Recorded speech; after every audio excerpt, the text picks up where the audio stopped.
Good evening. I am Patrick Cassidy. Welcome to Studio Tenn Talks, and I am the artistic director for Studio Tenn. Welcome to the Franklin Theater. No, actually, it's not the Franklin Theater, although that's a nice photograph back in the day. It's a pretty good photo. We are normally broadcasting from the Franklin Theater, but in case anybody around the Northwest, the East, California, we are having a huge snowstorm, plus an ice storm, which I've never experienced in my life. I lived years in New York. I never experienced that. But I'm telling you, it is like an ice skating rink outside. I went outside to let my dog out the back.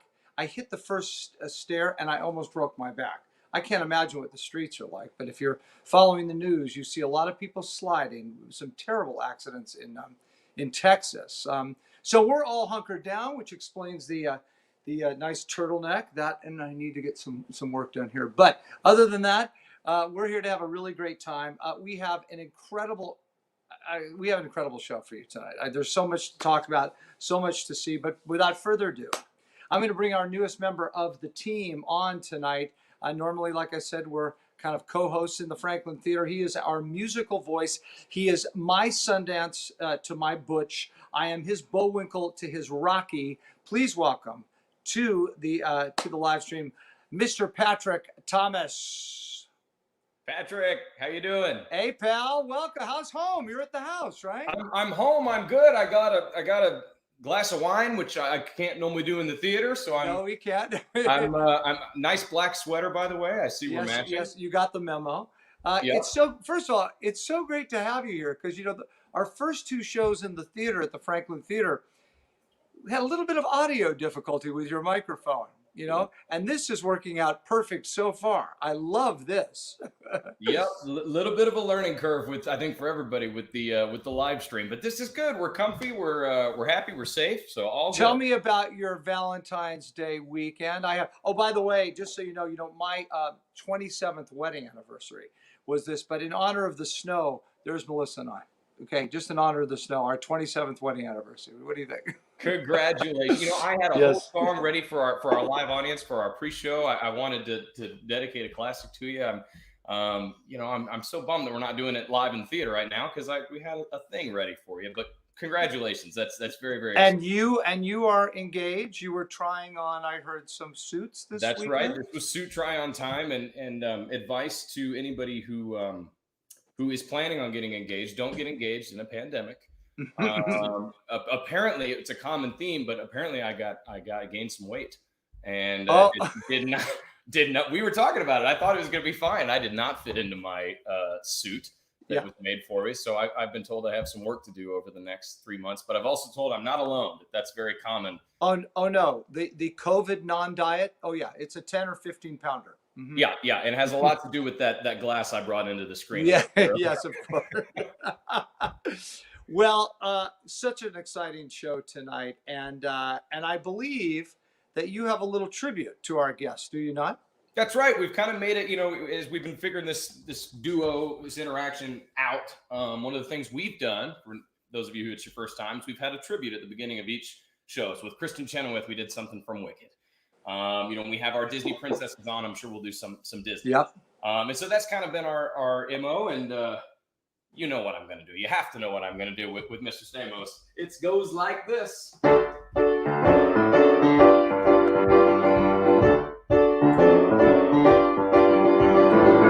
Whatever happened to predictability? The milkman, the paperboy, late night TV.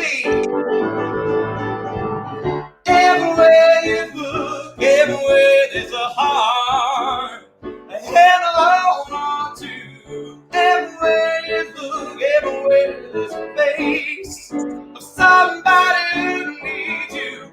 Everywhere you look, when you're lost out there and you're all alone, the light is waiting to carry you home. Everywhere you look.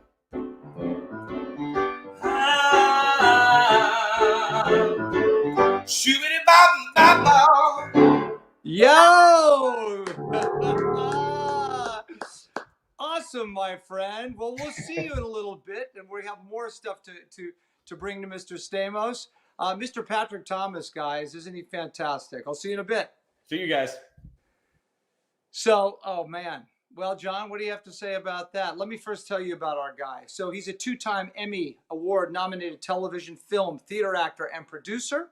Television credits include ER. We're going to talk about that. General Hospital, Full House, Fuller House, Necessary Roughness, Galavant, Entourage, and 2.5 Men. Oh, and You on Netflix. I heard about You, John. You got to talk to me about You.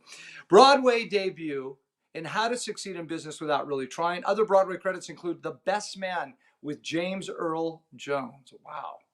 Roundabout Theater Company's Bye Bye Birdie, along with 9, and he played the MC in Cabaret on Broadway. We're going to show that. We're going to talk about that. Currently, he's working on Big Shot, a Disney Plus original series.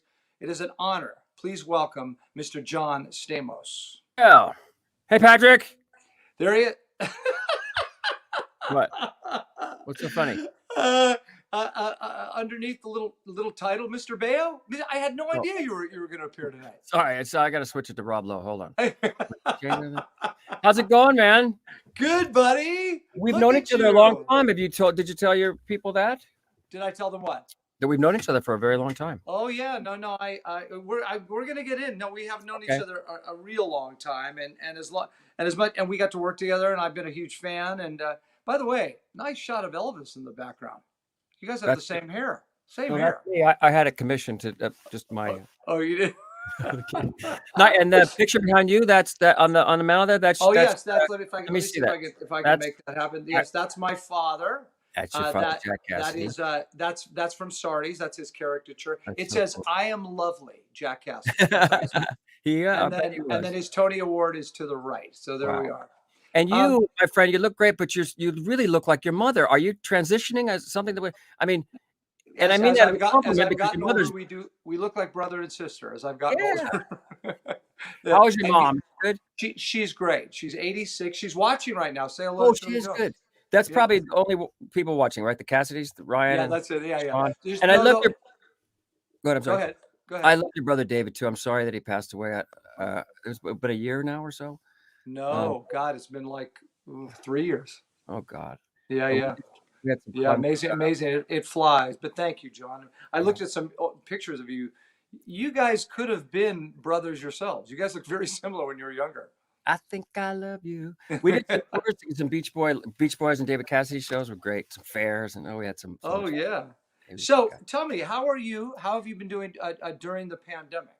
And most importantly, yeah. How is your hair? This is a wig. Right. No, seriously, how has the pandemic been treating you? Well, it's it's been difficult for everybody. Obviously, I'm one of the lucky ones. I have a nice house and stuff, and thank God I had a job through this. What a privilege to go to work during this time. I never ever one day took it for granted, but it was difficult because there was obviously all the protocols, and we shut down. We had to shut down 3 times, and 2 of the 10-day shut. I had to quarantine myself away from my son and my wife, which was difficult. It was really, really hard.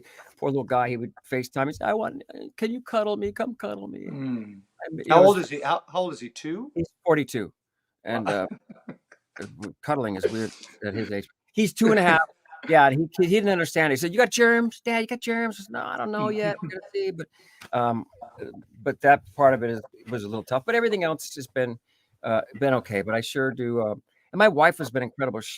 Early on, she was like, "We got to make masks." And I'm like, "Mask? I don't need a mask." It was before all of it. Well, they don't have them in hospitals. What do you mean they don't have them in hospitals? And then 2 or 3 days later, it was like, mask. We need masks. And she went to work. She got all the neighborhood people, and they were sewing masks and sending them out. It was really beautiful. Oh, that's amazing. Now, tell the viewers, because I was going to talk about it a little later, but because you brought it up, tell the viewers about the protocol on a television set now, what it's like.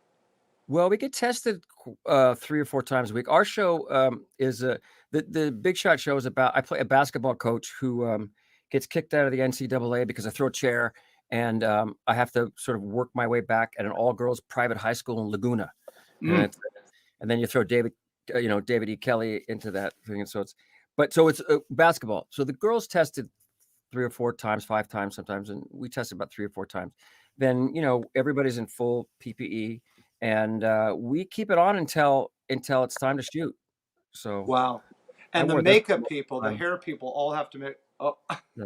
This was the one that I usually wore, so people, kidding. your wife has good taste in masks. Yeah, the hair, makeup, everybody. We had to be separate and 6 feet. I mean, they were Disney. They do a really good job. Unfortunately, a few people came down with it, and I was around them. But so far, I haven't got it. You? John, we can talk about, I had it a month ago, and my Did you? wife. Oh How yeah, was and it was a beast. It was Yeah. not fun. That's bad. Well, Yeah. thank God you made it out, and you're No, good. we're okay. We're okay, thank God. And when you're on the set, like, look, I know you're very close with my younger brother Ryan, who's also watching tonight. I like him better, by the way, just because That's what I've told. I actually like him better than me too. he's the better looking one too. That guy. He is. Yeah, he got all the goods. But he was saying that when he returned to work, he works in set decoration, that there were different zones. He talked Right. like the red zone and what does that mean? Well, it was like zone A and zone B, and so the zone A would get tested more, and anyone in zone A, you had to be in zone A to be around the actors because we were taking our stuff off, and then zone B was more crew, and they would bring stuff and they clean it, and then they would bring it in, and it took some extra time, but eventually I think we're all zone A, and we got through it. But like I said, we got shut down we had 1 day left. We got shut down, and then it was 10. But these are all high class problems I have. I'm just so grateful to have a job right now, and I think people are going to like this show. It's a very it's an aspirational show. It's a show that I think people need right now. Hopefully, Well, let me put it on my Netflix schedule. When does it appear? Disney Plus. Like I said, I have that. I have Roku, so I have every channel. Oh yeah, it starts. I think it comes on in April. It's we just finished 2 days ago. Oh, that's Hey, great. congratulations on the show, man. You get some great guests, and you're very good at it. Is it hard? Like, you're an actor first, and is it hard to interview? I love interviewing people. Oh, you How do? does the interview So thing? you've done, yeah, I have to tell you, that's a great question. Although you've spoiled one of my games that we're going to play at the end of the show, but it's okay. You'll come up with another. People will be tuned in by then. Let's do it now. No, it's a great question. I feel like I've gotten to utilize sort of all of my skills in 40 years, but the one skill I had never done was hosting. And when I started almost a year ago with Rex Smith and then Susan Egan and it just built Adam Pascal. And I think I got better at it. I think it was, but it's, what's weird about it is that if you have a guest that isn't as charming, as funny, as back and forth, you have to navigate them to some sort of sense of entertainment, fun, and that's the strange thing. What's your hosting experience? Who was the better pirate? Was it you? Was it Rex Smith? Or was it? You had Kevin Kline on there too. No, but so did he. He had it for a lot longer. I only had Kevin for 2 weeks, and then Treat Williams took over. He had him the entire run from the Delacorte Theater in the Park to Broadway. I love that show. I don't know if I saw you. I saw you in Assassins though. That was a great one. Yeah, right. And that was you originated that role. Yeah, I'm going to tell you. Okay, so now that you brought that up, let me quickly tell you. This is the first I'm speaking about it. First time. This to Mr. John Stamos here. So on March 8th on this show, I was in the original company, 1991 of Assassins. It was an incredible company. Vic Garber, Terrence Mann, Deborah Monk, Annie Golden, Lee Wilkoff. Incredible company. Jerry Zachson. You played the assassin. The balladeer, and Victor played Booth. Oh, really? But anyway, so and John Weidman wrote the script, Tony Award winner. Jerry Zach's famous director, he directed it, and of course, Mr. Sondheim. I got them all for a 30-year reunion. Oh, wow! So that's on March 8th on this show, Stephen Sondheim and the rest of we reunite for the 30-year anniversary. I am going to tune in for that one. That's going to be great. Now, you asked me about interviewing. Did you see how I did this? I just turned it all around. Yeah. We gotta get back to my thing. I played John Wilkes Booth at this. It was a historical roast. It was called. I think it was on Netflix, and Jeff Ross hosted. And I played John Wilkes Booth, and Saget played Lincoln. So it was because he's so tall, or just he does. Because I like to shoot him. If any times I get to, Yeah. Let's start a little bit at the beginning. I know General Hospital was your break, right? Was your big break? Did Yes. you say? Yeah. Okay. Mhm. And how long did you do General Hospital for? I was on 2 years. I was working at my dad's restaurant, and I remember I went to go sign up. My dad wanted me to go to college and super sharp with the academics. So I was working there, and I went to sign up, and I couldn't find that sign up room at the college. So I was like, well, And my dad said, next semester you got to sign up. You got to go to college. And I was like, please get on TV, John. Please get on TV. I didn't get a job there. That was the main reason. And then and I was only on but I was working at my dad's restaurant on Sundays. I was like the Sunday guy. And he said, you got to keep working. You're my Sunday guy. You can't, I said, I'm working on a television show. And eventually, so the show was airing, and I was still working on Sundays at my dad's, hamburger joint. I said, Dad, I'm famous. Sometime I got to quit, But it was, but he was, very much about discipline and, and structure, and thank God he was. And then going on the soaps was that was a real, talk about discipline. Were you on any of the soaps? No, I don't think I could have ever done it. I couldn't have memorized that fast. You guys are doing 20, 25 pages a day. I could have never done that. Yeah, sometimes I had 20 or 30. No, I couldn't. I was 18, so it was easier back then. Now A it's lot so more hard. brain cells. Yeah. But it was a wonderful experience, and I was really, glad to have had that time. I wanted to be on sitcoms, and I wanted to be and I loved, Happy Days. That was, and and all those great Garry Marshall You shows. wanted to be the Fonz or Chachi? Yeah. No, I wanted to be the Fonz. So I said, when it was time to leave, but my character was pretty popular, and I said, I gotta go, And Gloria Monty, the great producer, took me to the Brown Derby, and she said, "Yeah, you're never gonna work again if you leave." Take that chance. And I remember Dean Martin was sitting over there. She says, "You gotta meet." Well, I knew Dean Martin's daughter Gina was married to one of the Beach Boys. Sure. So they went over and told him. He said, "Oh, come over." So those great things. Well, I want to show you. We want to show a clip from the big Full House, the Saget experience, the Olsen experience. This is a clip from Mr. John Stamos when he was on Full House. Take a look at this. 30 years I've been trying to get away from that show and do some some prestigious shows about theater and talk about and then we're going to see three. Well, we had to start somewhere. I figured we'd go with that. I don't know if you know this, because when we worked together, I don't know if I ever talked about this. Well, first of all, what was it like working with because there are twins, Mary Kate and Ashley. What was it like working with them? Yeah, well, sorry, when they were that age, that young. Well, they were great. They cried a lot. I remember, and it was during the thing. I said, you got to get rid of these kids. They're wrapping up my act here. And they did. We brought in these two little redhead kids, and they weren't as as animated. And so okay, bring the Olsen twins back. Well, John, I got to play their dad. Oh, you when they were like as incorporated as Disney. There I am. It was called How the West Was Fun, right?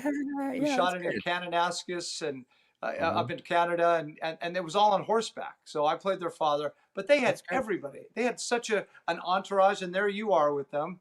That was at backstage at Cabaret, I believe. Wow. Yeah. They, I'm proud of them. They went on to, to build an empire, right? Yeah. The interesting when you see Full House, before Full House, I did a show with Jack Klugman called You Again. He played my dad, and that was like one of the first mentors that I had in my life. My dad was my hero, as your dad was to you. I'm sure. I know. Mm-hmm. And I don't know if you have this experience, but my dad was always the hero. Like usually. You think like, well, when you grow up, they're just human. They're just a man. My dad was always a superhero to me. I don't know if you had the same. How old were you? Yes, just on the Broadway stage, but yes. Right. How old were you? What is your I'm 50. I just turned 59. How old were you when your father passed away? 14. Oh God. Yeah, and it was so tragic too. Yeah, I know. But he. It's interesting. People ask me this all the time because I saw both my parents on the stage. I associated like family. I associated emotions with seeing them up on the stage together. I have this thing of seeing them opposite each other on Broadway in a show called Maggie Flynn, singing to each other. That's my mom and dad. So it would make me weep. You know what I mean? Yeah, sure. So Go ahead. Well, I was going to say, so I gravitated towards these fatherly figures. I don't know if you have over the years. I know not Marty, but you know some other people. And he was on ER. Directors, acting teachers, yeah. Yeah, totally. I had so my first was Jack Klugman, and he was great. He taught me so much, and with theater, you got to get to the theater. And when Full House was over, you know, I loved the experience, and obviously it's for some, you know, whatever reason, it's still around. I mean, it's on like our fourth generation of people that watch the show. But I said, what do I do, Jack? I gotta fix my, you know, perception of people. I didn't really go out. I wanted to do more, obviously, you know, and I wanted to stretch more. And I thought I could. He said, go to theater, get to the theater. I was talking and I went. I said, all right, I'm going to do it. And I don't know how I did it because I really hadn't done a lot of theater. I'm a terrible singer, by the way. It takes me. You are not a terrible singer. So bad. Don't get into the theater because I'm saving that, but you are not a terrible singer. I am. And I said, you know, okay, great. And I went to New York and I worked on it. And I auditioned to replace Matthew Broderick in How to Succeed in Business. Mm-hmm. And I got the job and I was like, okay, this is it, you know, but do you want to talk about that later? I do. But singing is not my thing. You're a beautiful singer. Give me a little bit of Joseph. Where's that kid Patrick with the Full House thing? Does that all he knows? Close every door to me. I'm always in my tenor, like this high kind of breathy poppy thing when you sing Joseph, you know. Go, go, go, Joseph, you know what they say. How long did you do that show? Oh, I did it when I was 37, which was very old then. I mean, Donnie was like 36 when and I did it for a year in the national tour. And then I returned and did it again at 45. There was not enough tanning cream in the world to cover what I had to cover. And you have to be topless in that scene. Oh, the whole thing. I talk about this all the time. You know, the whole thing about Joseph and his amazing Technicolor coat, you wear the coat for about 90 seconds. The rest of the time, you're in sandals and an Egyptian skirt. That's it. It's like a Calcutta with a jacket. Okay, I want to talk about. Okay, first of all, do you remember when you and I worked together? On ER? Mm-hmm. On ER. Well, I try to forget you, but I know your brother. Yeah, but we weren't in the same scene together, right? We didn't work together. You were a handsome young doctor, and I played a roguish doctor. And you were an even more handsome young doctor. And although you were the young doctor, I was just the doctor. No, you're absolutely 100% correct. And I've put together a little reel to show you exactly. We were never in a scene together. I did 3 episodes. Well, there's a reason behind that, but okay. So, but if you see, John, you'll put this thing. You had a scene, I followed it immediately, or I had a scene and you followed it immediately. I want you to take a look at this clip and tell me what you think. Okay. ER, John and Patrick. Oh, Neil, this is so hot. Can you do a triple axel? Dude, that's figure skating. Hey. Sorry about the last few days. I've been working at 11 a.m. to 11 p.m. It's like falling off the planet. No, it's okay. I've been slammed, too. I'm leading a seminar at the CHC tomorrow, and I'm way behind. What's CHC? A Complimentary Alternative Health Conference. I told you all about it. No, you didn't. Well, you may have been in a postcoital stupor. You were the woman in the bed, laying in the bed, playing the jokes? That's me. That's me. I never once. And you know, gray and black goes really well together. You know, it really does. Well, look at this. This is a 2-shot. Wasn't that the greatest show? To me, that was my best television work ever. I just loved being on that show. Oh, and the writing and that's how you met Ryan, right? My younger brother. Yes, yeah. Your brother was on there. He collects Nazi memorabilia, I think. And, yes, he does. And you collect Disney. Boy, is that sort of same thing. I think your brother's camped out in my backyard right now because I just got this piece. I'm going to show you now. See this? This is Walt Disney. Can you see? Wow. Yeah. You see him on the telephone there? I do.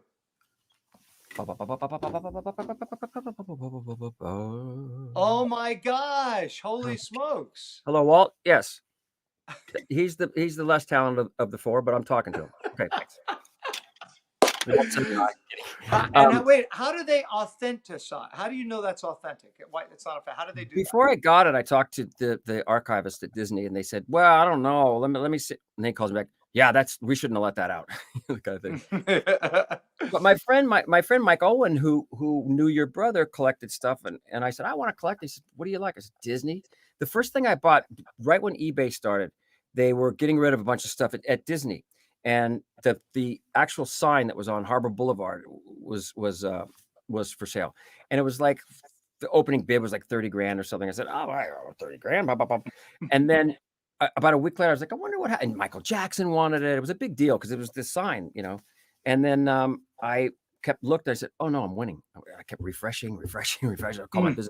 I think I'm gonna win this sign. It's about because it's each letter is like 14 by 9 feet or something, and I won it. It's in the backyard. Oh my gosh! Yeah. Wow. Fun, that kind of Well, stuff. you know, yeah, you'll next week. I say this, but you'll next week. I have Susan Egan, nominated for Belle, did work for Disney. I have Sierra Boggess, who was Ariel, Little Mermaid. And I did a Disney show too on Broadway. I did Aida, Elton John's Aida. You did? Yeah. Oh wow. Yeah. But So wait, Little Mermaid was on Broadway. on Broadway, yeah. Oh, yeah, I never saw that. I did it at the Hollywood Bowl a couple. Oh, I did the live musical. We did that live. Did you for Disney Plus? Yeah, that's right. You played the chef. Yeah. Yeah. So you did the French accent too. Yeah, I'm not good at accents either, or singing. But I just made this guy like this crazy maniac, you know, les poissons, les You really do accents well. Now we're going to talk about your theater career. So I was astounded at your I mean, I knew your theater career, although I knew you'd done How to Succeed in Business Without Really Trying. That was your debut, right, on Broadway? That was number one. Yes, and I just did. I don't know how if people are out there that are in the business or want to be in the business, like you know what my parents did, which was beautiful, is they never said I couldn't do something. They never put up any roadblocks, or they said, "You want to be on theater? Go do it." You know, I was in high school. I'm not even kidding. I'm a terrible singer. And so it was, and I don't really dance. Although you in the street, it was fantastic. But I was worried that you were going to get hit. I was like, "Oh, I did it. I did it for the inauguration. I'll tell you about that another time. But I just said, well, you know what? If I study hard enough on anything, I could do it. You know, I can do it. I was not a dancer, but I would just take lessons. And when I was on Glee, and those kids, like the choreographer would show you 2 or 3 times, one, Fosse two, but and then I go, great. And then I would then I'd get a teacher and study all night, and then come in the morning. You're like, that's like me. And I'm married to a dancer. I was the same way, John. Right. I had to, because I did Dirty Dancing, the television series, and I had to play the Patrick Swayze part. You did? Yeah. Wow. It was only 13 episodes, but I worked with Kenny Ortega every day for 8 hours a day. Just to learn that. You see dancers that are so good. I can't remember. I have to give like names for like the Liza Sniff and the Fosse one, and because I can't remember. Okay, so you did 9. First, I did after How to Succeed in Business. I did Cabaret, which was the greatest experience of my life. And we're gonna show that. But you did 9. You did Bye Bye Birdie. Hey, William, do we have some pictures of him? Okay, that was Bye Bye Birdie, right? Yes, Gina Gershon. Oh, I went to high school with her, John. I went to high high school with you. Yeah. Mm-hmm. And what's this one from? That's Bye Bye Birdie. Oh wow! With all the girls, that was part of a Happy Face. That song. Wow.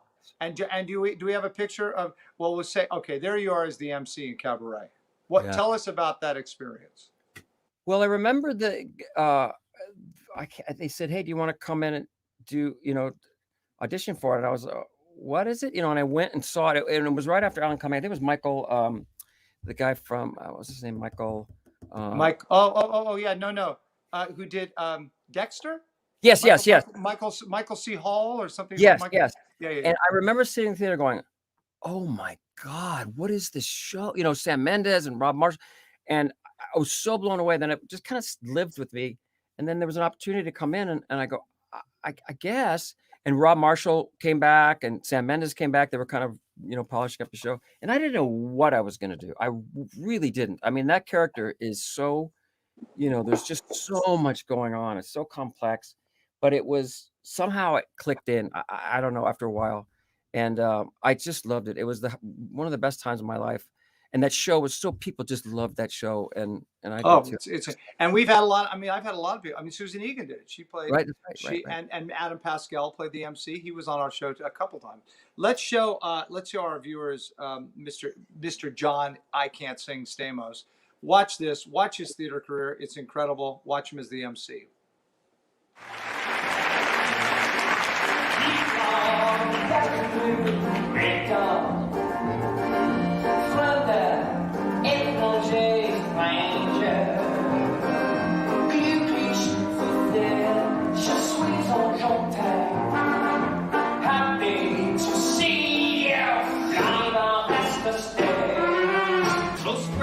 Sunshine all over the place. Just put on a happy face. Go girls! Woo! Yeah, girls, party time!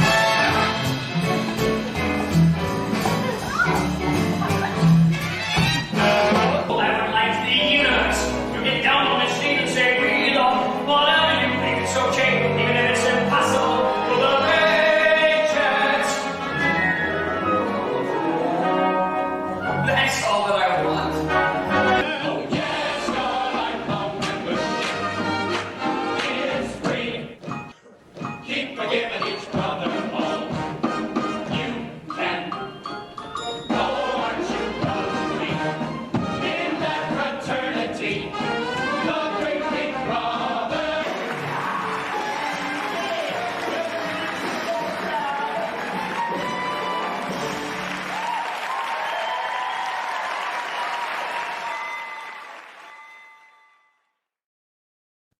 See, I figure if I throw enough vibrato on there, I'll eventually hit the note. John, you're a fantastic theater performer, man. Look at the way you dance. I love musical theater. I love the comedy of it. I love of all that. We have a friend in common, Eric Vitra, who's a great singing coach. Great singing teacher. Great. And do you have I have these warm-ups that he makes, the tapes that he warm. And Eric's big thing was stick your tongue out like a. And this is my hand. There it is. The Lions Pros. My hand. Yeah, the Lions Pros. I put it on I'm in the middle of a love session with a girl years ago, and I put on like a mix on my computer, and it just kind of randomly picks sexy songs, and then I'm in the middle of everything, and all of a sudden his voice comes like, "Now stick your tongue out." True story. But again, it's like if you just work on something hard enough, I guess you can do it. What did you think of the 8 show a week experience? Well, you have to live like a monk, right? I mean, you really have to take care of yourself, but there's nothing like it. I mean, there's just nothing in the world like it. I've just learned so much from doing it over the years. And then also some of the like 9 I wasn't great. I think I was too young in 9, and I saw it in previews with Antonio. And he was pretty good. And I was like, asked me to do this show. I just know, because I was doing stuff with the Roundabout. And then sure enough, when he left, they said, "Do you want to come in and audition?" I said, "Yeah, okay." And I did, and I got it. And then I said, "I want to go back and see how the show is." And Antonio was great. I mean, he was so good. And his wife was across the street doing Chicago, and you could get down the street. I was like, "Oh my God, I follow this." And that was a difficult show. It was not a success for me, but I learned a lot on that too. Well, I want to tell you, we play 2 games on this show. Okay. But first, before I tell you the game, I'm going to bring back my partner in crime. By the way, how about his little tribute to him? Please welcome Mr. Patrick Thomas back on the show. Here's Patrick. Hi, Patrick. Hey, I hate to interrupt the rapport, but now I feel like I kind of have to after you called me out for knowing my one song, my Full House song. I practiced a long time. Yeah, you're drunk by now, right? Because earlier we had a sound check, and I think his wife was threw something or screaming at you. Yeah, well, we've been trapped together for a long time, so yeah. Tell me about it. Patrick, you were great. That sounded really beautiful. That was a great rendition of that song. He had never. The amazing thing about him, John, I don't think, Patrick, had you ever heard that song before? I mean, clearly in my childhood watching it, but not recently. No, it was something that we, Pat, you did a great job. You had said, give it Do you know any Sean Cassidy songs? Hey, Dean. Head around a Monday and my heart stood still. Run. Who's the best singer in the family, honestly? And I'm not even being silly. I think it's you, isn't it, Patrick? No, my father, by far. Well, he's not around anymore. No, I know, but if you're talking about the sort of lineage, and now my son Jack is like the prodigy. He really is great. Patrick, ask John a question that you wanted to ask. Okay, I swore I'd keep it quick. I got 2 questions. First, I want to know how it is that the old guys have more hair than me. What's the secret? Goes for both. I rub Greek yogurt on my hair. Yeah. And Propecia. Propecia, it's a really great way to go. See, I was gonna do that, and then I went down the rabbit hole and started reading the side effects, and it scared the shit out of me. What are you talking about? It's all fine. It's all fine. What do you mean? No, it's like you grow an extra arm and you have problems with, Well, that's okay. Another appendage. Patrick, you don't need hair. You play great piano and you sing beautiful. What a beautiful voice. Thank too. You, you love theater, musical theater. Is that your thing? Both my parents were musical theater performers on Broadway, so I kind of come from that background. Yeah. What's your favorite show? Favorite show? Okay, it's super cliche. My favorite show is Phantom because it's the first time I ever went to the show and came back playing the score as a 7-year-old kid. So, no kidding. Yeah. That's how old you were when you started playing piano? Mm-hmm. Can you give us a little nighttime? Yeah. Nighttime sharpens, heightens each sensation. Darkness stirs and wakes imagination. Yeah. Wow. That was beautiful. Thank you. You had Norm was on recently too, right? Norm Lewis. He did that. Yeah. Oh yeah. He sang. He did Star. He was the 25th anniversary Javert in London, and he sang Stars for us. It was absolutely gorgeous. Well, okay. So that brings us to our little game. So we play a game on this show, Mr. Stamos. Mm-hmm. It's called Remember the Lyric, but in your case, we're going to call it Remember the German. So there it is. Remember the lyric. German. Remember the German. So what it is I'm Jewish, so let's, be careful. This is a song that you sang in a show that you did, right? I'll sing the first lyric and I'll point at you and maybe, hopefully, if you can, throw me back another lyric and then we'll see how far we can go. Okay? Couple lyrics. Okay, that's great. All. You want to know, Pat? No, it would be great, Patrick. Yes. 1, 2, 3, 4. Welcome bon. One more time. Welcome, vintage new. Welcome. This is the worst game ever. You've already lost. I didn't even have to do anything. Welcome, bienvenue, welcome. Fremda, étranger, stranger, right? Yeah. Say, oh wait, you. No, you go. I don't know the German. Well, clearly. How about we do one in English? It was the only. I said I just want to try to get the German out a little bit, and I completely. It was horrible. Yeah, I don't. I remember I was really bad at it too. They were like, "It's okay. He's from all over Europe. You can, blend it all." Patrick, before you let me go again, I got to ask him my serious question because I see the guitars back there behind you, John, and clearly, I mean, you're obviously no hack. I know Patrick will talk about it. You're playing with one of the most world-renowned bands. Don't say it. I'm not bringing it up. I know he's going to talk about it. So I'm not going to ruin it for you. But that just blew my mind. Do you play any other instruments other than the one he's going to talk about soon? I'm mainly a drummer, if that's what he's going to talk about. I'm not a great guitar player. I play guitar. I play a little piano. Nothing like you. But I'm more of a drummer. I like rhythm. Yeah. And what do you have up there on the walls? What do you got behind you? Those are some Gibsons, I believe. I had some theater stuff up, and I was like, "Oh, that's stupid. He's doing a theater." You have to change it for all these zooms, whatever you're into that. But those are some cool Gibsons that I think one of those, sometimes I played on Full House, maybe the gold one or something. Yeah.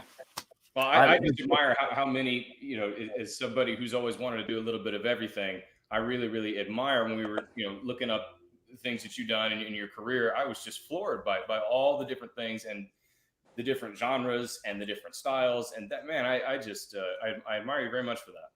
Thank you. Well, sometimes it's good. And then sometimes you're just like, I'm not really good at any, I'm like, you know, jack of all trades.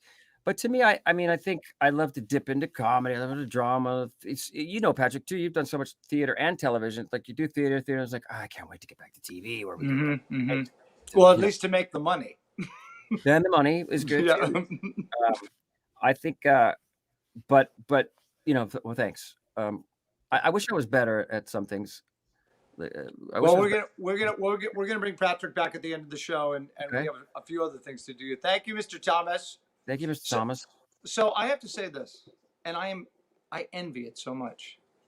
You have the greatest hair I have ever seen. We've talked about my hair a little too much on this show so far. Well, if it's any consolation, when the pandemic started, I was, as we all were on the couch, I saw this commercial 1,000 times. Take a look at this, speaking of hair. Gene, did you know Geico is now offering an extra 15% credit on car and motorcycle policies? That's great. That's 15% on top of what Geico could already save you. So what are you waiting for? John Stamos to knit you a scarf? I'll finish, Gene.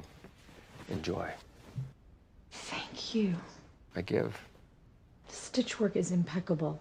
That's just a double fleck pattern with a reverse garter stitch. No big deal. Is your hair this soft? Softer. Geico. Save an extra 15% when you switch by October 7th. Gene, did you know Geico is now offering an extra 15% credit on car and motorcycle policies? That's great. That's 15% on top of what Geico could already save you. So I don't need to see it 8 times. Well, you know, it's like, you know, like something clicks like early on, like, oh, hey, hair, do hair jokes, hair things. And you're like, and then, but you know, like I did this after Bye Bye Birdie, I did the show Best Man with James Earl Jones. And Ted, Angela Lansbury. I mean, it was, you know, and to work with James Earl Jones was, I'll never forget. I mean, here's such a consummate pro. There was one piece in one of the scenes, he was working on this one area, and I don't know if it was me or him. He said it was him, so he wanted to work on it. So we do the curtain call right at the end of the show, and I was standing next to him, and we'd do the thing, and he was so funny. He'd be like, "There's some boobies in the third row," you know, like, and but he said, he called me Little John. He said, "Little John, let's work on that part after the great." So the curtains, you know, would close, and we would go back onto the set and work on this one area that he wanted to work on. I kid you not, the night before, it was a Saturday night. We were closing Sunday afternoon. Saturday night, he says, "Little John, let's go work on that scene." Like, wow. So he always wanted to make it better. He just Well, that's the deal. My point to that was that you could do that show for 3 hours, like with some of the greatest actors, and it was a really challenging role. And I think I really I got into it. I really enjoyed it. But then you go out and, you know, to sign autographs, and people are like, say, have mercy, say something about your hair. I was like, it's just on stage with James Earl Jones. But you know, you can't fight. You know, you just go with it. Well, yeah, but see, you again, you know, one of the things I'm so happy and proud of after 40 years of doing this is that I've gotten to do this array all around the sort of show business map, and that's what you've done. You've gotten to do serious plays, you've gotten to do musicals, you've gotten to do sitcom television, you've gotten to do procedural television, you've gotten to host. You're hosting this episode, I can promise you that. And you've been on TV for like 30 years, huh? 40 years even? Yeah, 40 years. Yeah. Wow, good for you, man. Who works like that? Nobody. I mean, nobody. You know, Donny Osmond. Maybe. But what was I going to say? Yeah, I've been fortunate, but you know, sometimes they don't see the real, you know, they just see the sort of the lighter ones, the Fuller Houses or whatever. You was pretty big. I played a pretty weird character on this show. That's I talked about in the beginning. I was talking about that off screen. Tell us about that show, because I didn't see it, but everybody said you were like really strange. Yeah, well, every once in a while you get those roles. You go like, oh, Greg Berlanti produced it, and he said, "Can you do me a favor and do a few of these episodes?" I'm like, "Sure, yeah." I played a psychiatrist who was sort of trying to deal with this kid who's killing everybody, but that was a good one. This new show, it really is the best of, I think, everything this David Kelley show, because it's kind of funny, but it's very serious. I'm not a I know nothing. You're a great hockey player. I forgot. That's what you play. You played that hockey player, and you were that I stuffy. sucked. They asked me in the audition, just so you know, EDR. They asked me in the audition after I read. They said, "Do you ice skate?" I said, "Oh yeah, sure." I hadn't skated in 10 years. 10 No, years. you were good, and they shot some scenes on the ice, right? Oh yeah, no. I went into, like you said about dance, and you wanted to. Yeah. I was at the ice every day before I shot that show. I remember that now. Well, you were great in that, so you have to. What was I going to say? That I can't remember. Okay.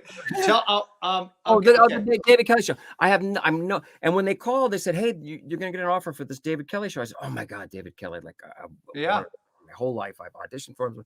And I said, "What's it about?"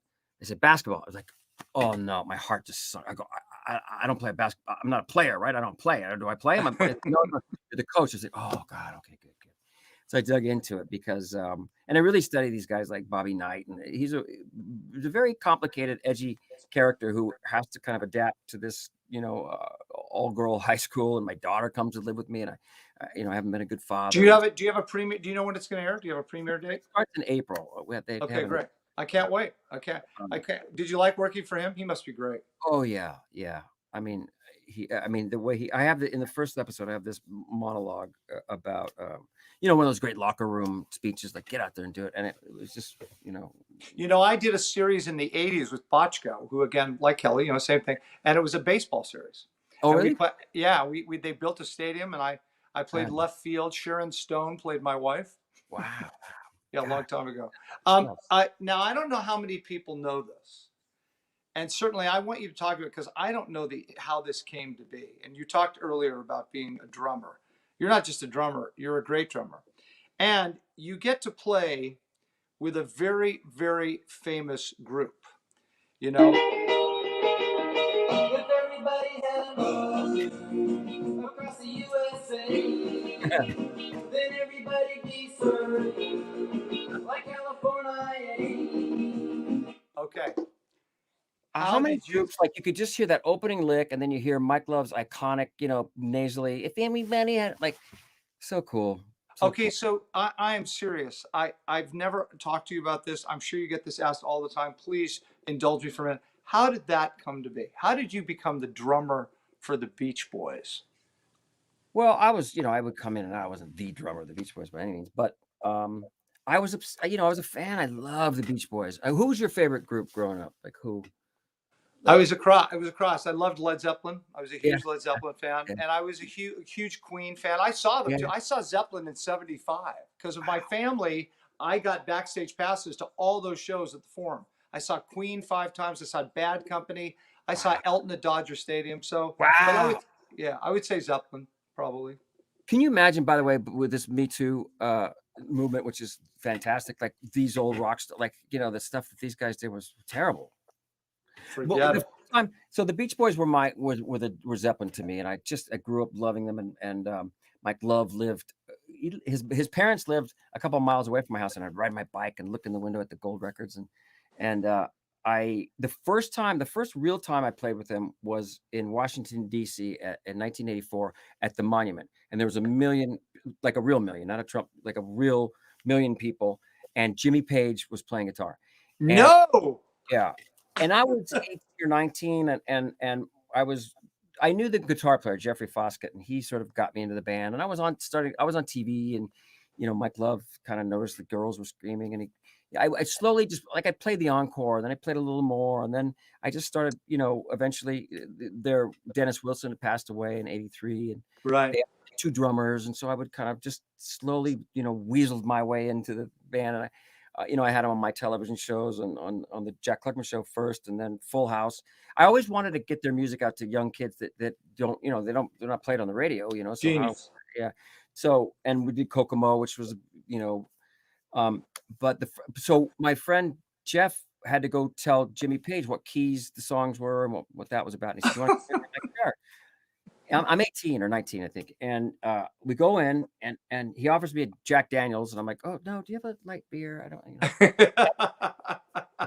there's all these anvil cases around. And I thought they were guitars, but I think they were like devil stuff. And so my friend Jeff gets, his guitar, his roadie was showing this new D Bender kind of thing. And they went in some other room. And I'm sitting there with Jimmy Page.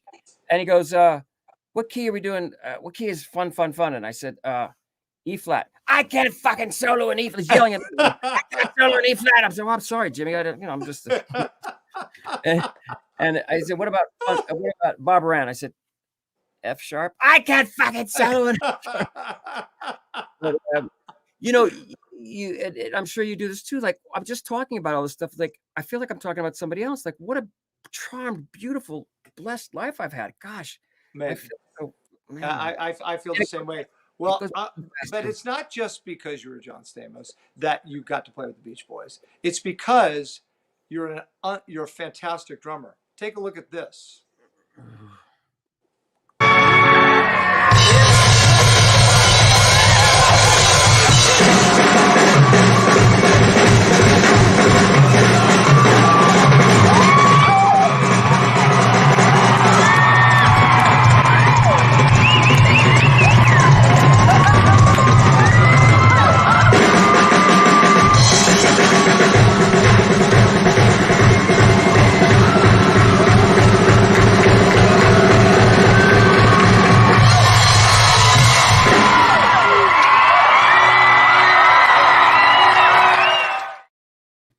I don't know how I got away with that stuff. I mean, blowing solo in the middle of. I remember one time Carl Wilson was like, "What a blessed charm life! What an amazing thing! No, your career is amazing, man. I'm not kidding. I mean, okay, look, I'm not gonna like how it is. Like you wait, job's over, and like you wait around and go, what's next? And it's not like. Sometimes I see this, and maybe it's true for them. They go, well, I did this because I had to do that. I took this job. Like you take whatever comes around, and you hope to hell it. No, you're right. For a while, right?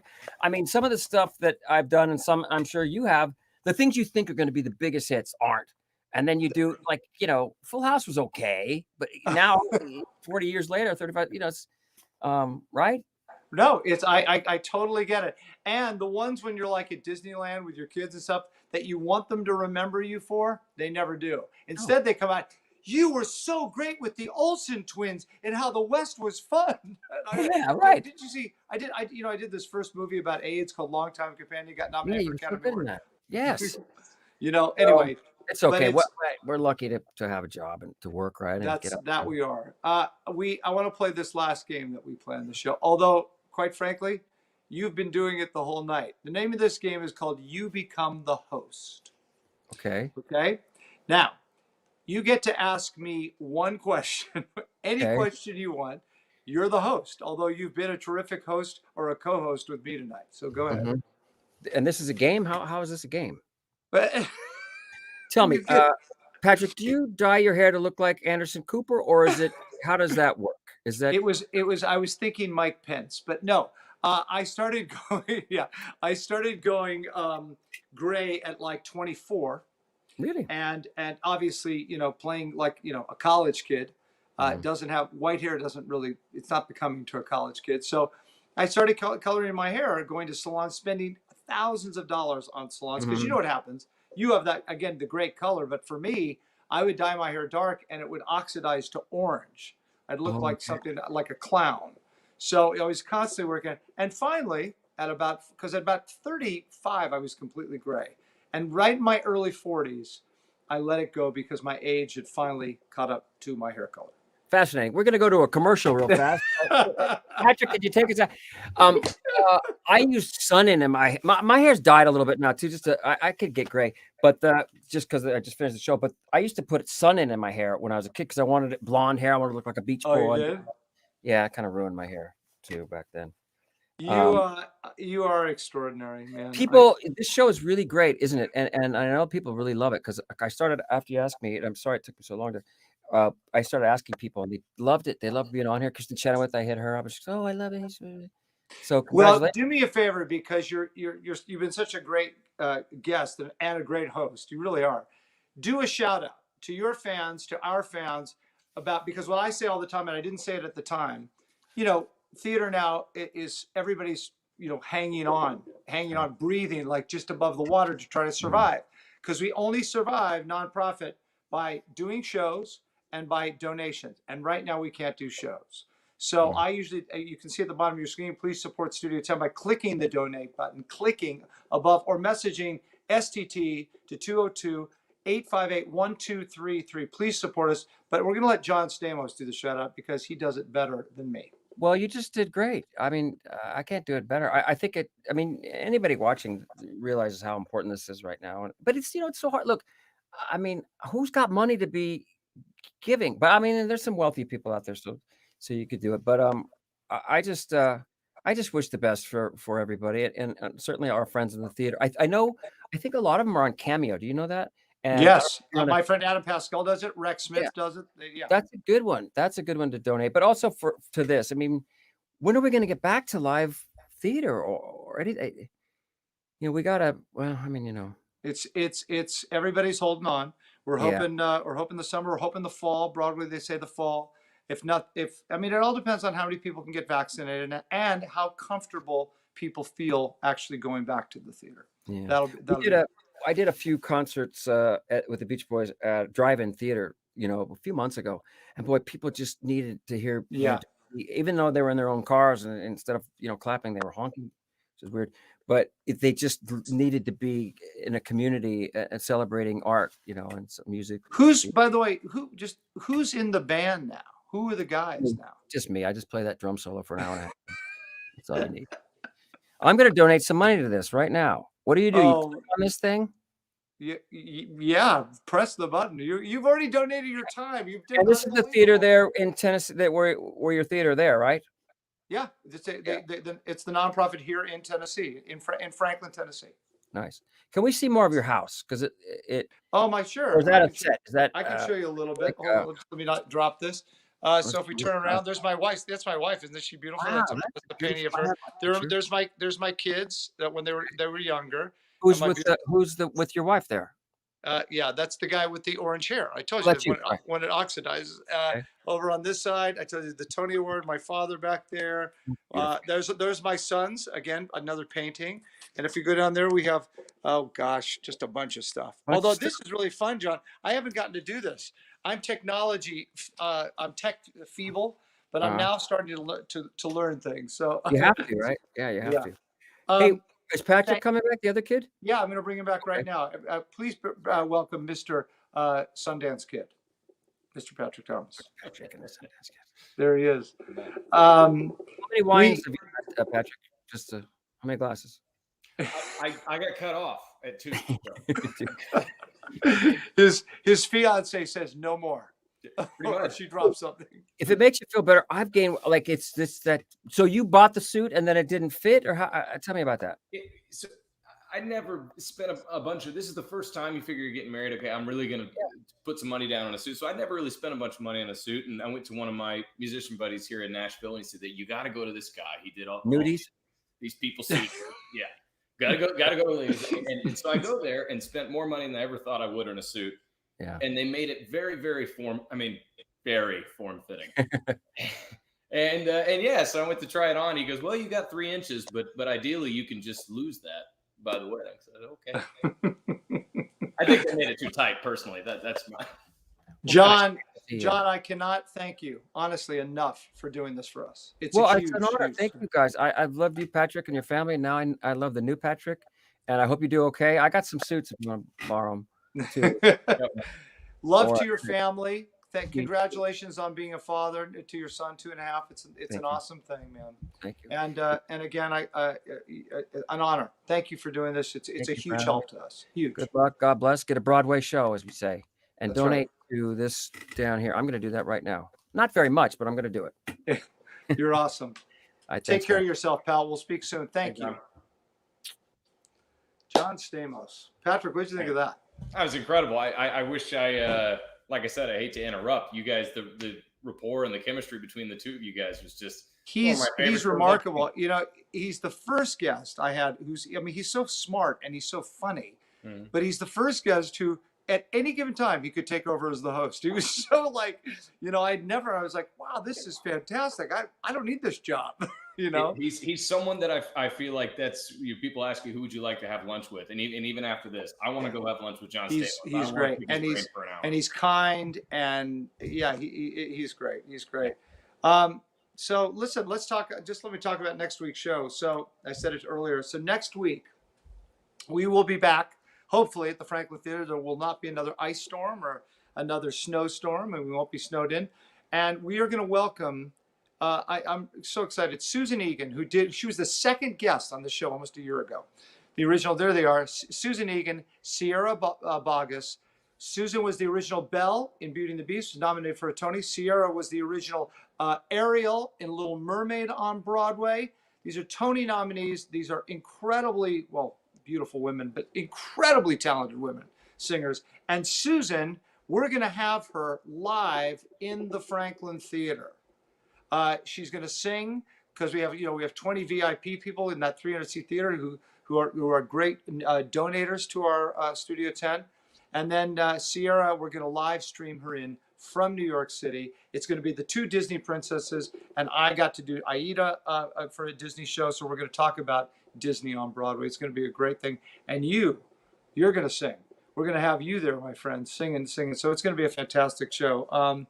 Anything you want to say? Oh, please support Studio 10 by clicking the donate button above or messaging STT to 202-858-1233. John Stamos is making a contribution right now, but his contribution was doing the show. Amazing talent, amazing guy. So are we gonna? You and I are gonna do the bye-bye song goodbye together, are we not? Yeah, we do a bye-bye song every time. We've been if I don't screw it up. So yeah, every night or every show we try to end with a goodbye song of some kind. Mr. Thomas came up with this one, and I'll try not to mess up the lyric. Here we go. Ready? Go for it. Do I get a key? No. You pick a key. I'll follow you. Oh gosh. Okay. Bye bye love. Bye bye happiness. Hello loneliness. Bye bye love. Goodbye. I knew I'd screw it up. Patrick, I'll see you next week. Thank you, pal. Good night, everybody. Have a great evening.